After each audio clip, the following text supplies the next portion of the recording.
আসসালামু আলাইকুম ভিউয়ার্স, আজকে বানাবো ছোট আলু দিয়ে মজাদার একটা আলুর ভর্তা।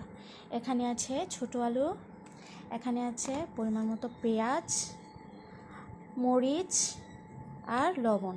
এখন আমি ভর্তা বানাবো। প্রথমে আমি লবণ দিয়ে পেঁয়াজটাকে ভালোভাবে মেখে নেব।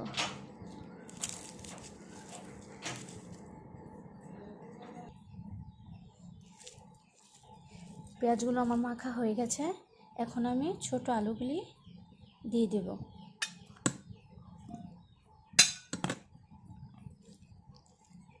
ভালোভাবে মেখে নিব।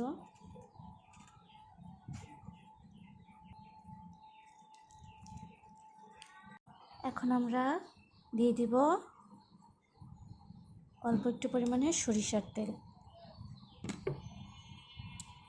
সরিষার তেল দিয়ে ভালোভাবে মাখিয়ে নেব।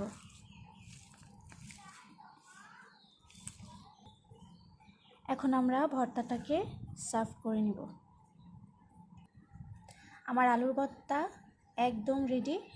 সকালবেলায় গরম ভাতের সাথে এই আলুর ভর্তাটা হলে আর কিছুই লাগবে না। ছোট আলুর ভর্তা খেতে অনেক মজা। আল্লাহ হাফেজ।